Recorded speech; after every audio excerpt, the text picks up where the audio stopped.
Good morning, students.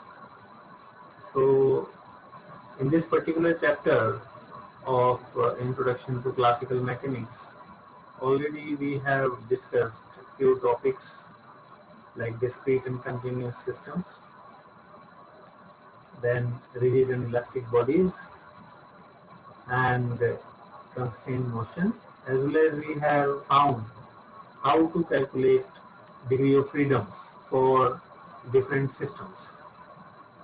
And we have seen that how rolling, yaw, and pitch can be identified.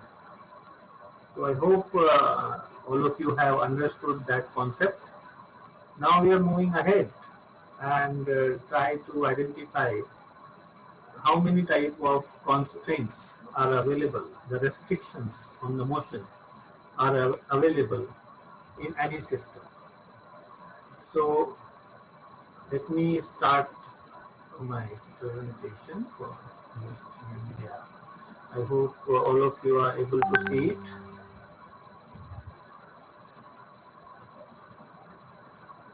Yes. So this is part 4 of this class, module 1 part 2, that is introduction to classical mechanics. And we have already discussed discrete and continuous systems. This part, rigid and elastic bodies and degree of freedom. Constraint motion introduction already we have done. Also three type of completely, or you can say incomplete constraint motion, or loosely constraint motion, that we have seen. But you can understand that whenever the motion or any system is to be considered for motion, the force and in which direction the force is applied or motion is available in that direction or not, that need to be taken care of. So myself, Dr. Pradeep Sharma from University of Engineering and Management. Again, I am requesting to note down my contact number and email ID so that you can post me or you can inform me about any doubt or any problem you are facing. My WhatsApp number, this is my WhatsApp number, and this is my official email ID. So you can use this to communicate any part of your problem, what you feel. So today we'll be having a discussion on the type of constraints or the type of restrictions on the motion, and we can see that depending on the nature of the condition. Condition means the environment whatsoever being available to us. Depending on that environment, constraints are classified. Holonomic or integrable constraints. What are these? If constraint relation is independent of velocity and can be expressed in form of an algebraic equation like this as a function fr1, r2, rn and t, so position and time, then it is called holonomic or integrable or geometric constraints. And when constraints cannot be expressed in such a manner like this, so that is called non-holonomic, which actually depends on velocity. So holonomic constraints are independent of the velocity and non-holonomic constraints are depending on the velocity of that object. Scleronomic or stationary and renomic constraints. So when constraints relation does not depend on time, here you see that in holonomic constraints, the function is written as f, r1, r2 and t. So the time is affected as a parameter over here, and if it is so, and that the constraint relation does not depend on time, though it can be depending on velocity or not, so it is scleronomic. Otherwise, it is called renomic, rheonomic constraint. bilateral and unilateral constraints. So as the name suggests that when at the point of constraint, forward and backward motion is possible. Forward and backward motion is possible. Then the constraint is called bilateral, otherwise the constraint is called unilateral. Then the last type is conservative and dissipative constraints. So if the restrictions are such that total mechanical energy of the system remains conserved during constraint motion, such that work done by constraint force are zero, then it is called conservative constraint, otherwise it is called dissipative constraint. So I hope you understand that if total mechanical energy is conserved during the motion, that is restricted by certain parameters, and the work done by constraint forces are zero, then it is called conservative constraints. Or if it is not, then whatsoever the constraints are, those are known as dissipative constraints. Constraint motion of connected particles, if we see, then we can have this type of arrangement. You can see that two masses are attached using two pulleys. One is rigid, support is available, and the total length of the string is fixed. But you can see over here that when it is connected, this X part is the length of the string up to the first pulley, then this Y part is the string length for the second pulley, and this B part is from this height to that up to the rigid support, and the pulleys are moving, means rotating like that. Okay, so this way the motion can be there according to the mass attached to A and B. The number of degree of freedom corresponds to the number of variables required to specify completely the motion of the particle. So here if you can see, the motion is possible only in this direction for this, and for this only in this direction. And pulleys are moving like that, and this pulley like that. Okay. So we can write the total equation of motion like this is the length L, but this length L is divided into different parts like X, and then plus Y and Y, then 2Y, and the length corresponding to this section, this is the, you can say, the quadrant part of the whole circle, so 1/4 of 2 pi r2, and again from here to here, this is the semicircle over here, so 1/2 2 pi r1. So the total length of the string is being divided into X plus 2Y plus 1/4 of 2 pi r2 and 1/2 of 2 pi r1 and plus B, this part. Now if we differentiate this equation with respect to time, then d by dt of L then is equal to that part. So you see that R2 and R1 are constant. Okay. B is also a constant here. So we got the equation of motion in terms of two variables, X and Y. X and Y. So this is the relation between velocities. If you see this X dot, so this X dot refers to the dx by dt part, and Y dot refers to dy by dt part. So this is a relation between two velocities. Again, if we differentiate further, then we can have x double dot plus 2y double dot. If x double dot refers to the acceleration in x direction, y double dot in y direction. So this is the relation for acceleration of these two particles. So using these relation, using this type of concept for constrained motion of connected particles, we can easily find out the relation between the velocities and the acceleration, as well as we can see what parts of the strings or what part of the system are moving and changing their length. Now, example of holonomic constraints are like a rigid body. Constraints on coordinate are of the form of Ri minus Rj whole square minus Cij whole square is equal to 0, where Cij is any constant.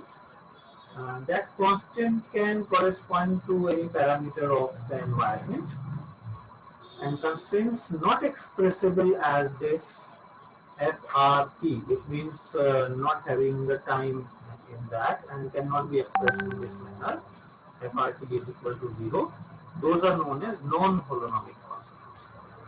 So holonomic constraints are in this form, but if it cannot be possible to write in such a manner in the system, then the constraints are known as non-holonomic constraints. Now, examples of non-holonomic constraints are a particle confined to a surface of a rigid sphere, and the radius is a. So that the radius is fixed, r square minus a square is greater than something, right? Greater than equal to 0. And time-dependent constraints, holonomic or holonomous constraints, those are known as. And if constant equation don't explicitly contain time, then they are known as fixed or scleronomic or scleronomous constraints. So this is an important slide as far as you have to categorize different type of constants depending on the parameters provided to you. So you kindly go through it, and accordingly, whenever the question being asked regarding the constants and the type of constants, according to the parameters provided, you can put your answers forward. Like in, for example, one simple example is there, elliptical wires example. There are 3 degrees of freedom and 3 special coordinates of the point, and the constant reduces this to 1 degree of freedom, as no motion in y is allowed, and the motions in as in z and x are relative. So loss of the y degree of freedom is easily accounted for in the Cartesian coordinate system. And effectively, a 2D Cartesian system in X is sufficient. But the relation between x and z is a constant that cannot be trivially accommodated by dropping another Cartesian. So this is a simple example how you can put forward with the constant relations. Second example is the Atwood machine example. So there are 2 degrees of freedom, z coordinate of the 2 blocks. So x and y degree of freedom we can ignore, because it's one dimensional problem, if we can say. So the inextensible rope connecting the 2 masses reduces this to 1 degree of freedom, because which one mass, when one mass is moving and it is connected to another mass, so other one must move by the opposite amount. So this is a simple Atwood machine explanation. You can see here, this is simple connected 2 masses passing through a pulley, and if m2 is going down, so if m2 is going down with some acceleration, m1 will be going up with the same acceleration in the opposite direction. An equation of motion we can easily make out. The net is the tension minus m1g. m1g is moving in this direction, but this is the acceleration m1a. And for the second part, F net m2g minus t, because it is going downwards, so this force going downwards is large, so m2t minus g, and this is creating the acceleration m2a. So you can understand from here, T is working, the tension in the spring is working upward, the weight m1g is working downward, so the net one is m1a, and over here tension is working the same as upward, but the weight m2g is working downward, but the net m2a is downward also. So we can see here tension m1g plus m1a, and for the second one m2g minus m1g minus m1a. So we got the acceleration after solving these 2 equations. A is equal to m2 minus m1, multiplied by G divided by total mass m1 plus m2. So this is a simple Atwood machine. I hope you have not make out of what is Atwood machine, because many a times you have solved these type of equations in mechanics in your interesting part also. Connected strings and connected masses with a single string or with a single pulley or multiple pulley system. But this is a very simple two mass connected with a string, inextensible string passing through a pulley. This is called a very simple Atwood machine, right? So further example we can take for elliptical wire example. The constant equation is the one, like x by at square plus z by bt square is equal to 1, and a and b do indeed have time dependence, so the constraint is zeronomic. Otherwise it would have been scleronomic. So you have to identify what type of constraint it is. And in Atwood machine also the constant equation is Z1 plus Z2 plus Lt, where L is the length of the rope, and we assume that pulley has zero radius. So very small radius pulley is there, so we are neglecting the length of the rope passing through that pulley. So the signs on Z1 and Z2 are due to the choice of direction for positive Z, and the constraint is again rheonomic if L is indeed time dependent. Scleronomic if not. So we have to see that the constraints are depending on time or not. Now, if we see a few questions how to find the degree of freedom, then I think we can wind up with this.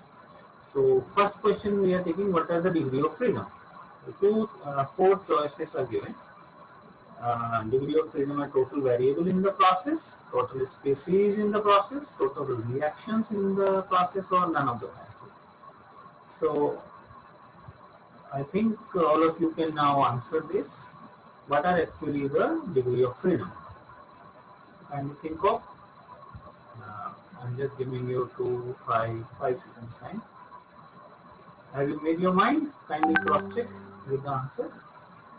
The answer is degree of freedom is the total number of variables involved in the process or involved in the system. Let us see again. What are the total degree of freedom if the number of species are 5? The species are 5. Total streams are 2. Stream temperature 2. Stream pressure 2. And heat is released. Heat released is 1. So what are the total degree of freedom? Now you have to see in this type of question, what are the various parameters, various variables involved in those parameters. Okay, so if you see, the total degree of freedom is sum of all the parameters. So 5, that is species, 2 for streams, 2 for temperature, 2 for pressure, and 1 for heat. That is 12. So the answer is D. Let's again check for another one. In a reactor, 2 streams are entering. So if you are seeing the 2 streams are there, one with CH4 at 10 atmosphere and 27 degrees centigrade. So can you note down that how many temperatures and how many pressures are there. Another with O2 at 10 atmosphere and 0 degrees centigrade, producing CO2, COH2O and O2 at 10 atm and 23 degrees centigrade. What are the total degree of freedom? Now, how will make out in that how many degree of freedom or how many variables are involved in this type of problem? So let us see. Total species 1 plus 1 plus 4 is 6. Now, how you make out? See, the species are CH4, O2, and then the output. Okay. Total streams flow 3. What are the stream flows? Stream flow is one with CH4 at 10 am, ATM and 27. Another is O2 at 10 ATM. Another with production of these 4 at 10 ATM and 23. So Stream flow are 3. How many stream pressures are available? So there are 3 stream pressure, 10, 10 and 10. 3 stream pressures are available. How many stream temperatures are available? 3. 27 degree, 0 degree, 23 degree. Okay. Heat released, because in every equation is chemical equation, so heat will be released. So that is 1. Heat release is 1. And extent of reaction. So CH4 and O2 and producing this. So extent of reaction is 2. So the total degree of freedom will be all the sum of all these parameters. 6 plus 3 plus 3 plus 3 plus 1 plus 2 is 8. So the answer is 8. Let's go for another one. In a reactor, 2 streams are entering. One with H2 at 10 atm and 27 degrees centigrade, and another with O2 at 10 atmosphere and 0 degrees centigrade. Production is H2O2, H2O and O2 at 10 atm and 23. What are the total degree of freedom? Now, keeping the same discussion in mind,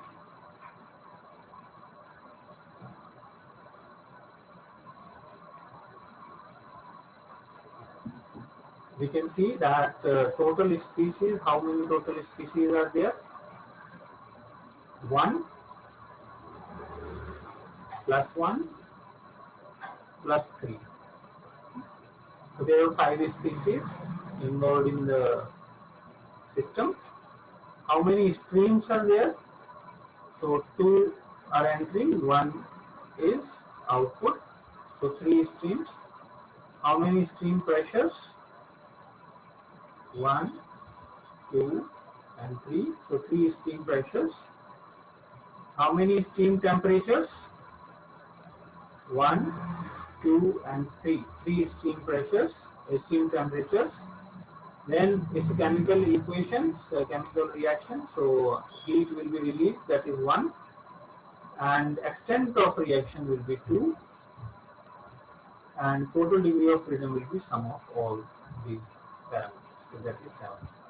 So I hope using these type of questions and practicing more and more about it, so it will be easy to get along. So I hope you have understood how to find the degree of freedom in different systems, having different equations for, or we can say the different environment values like atmosphere, pressure, temperature, like that. So easily we can find out the degree of freedom for that. So as far as this chapter was concerned, this is now concluded. This part, the second part, we will be meeting soon. Thank you. Thanks a lot.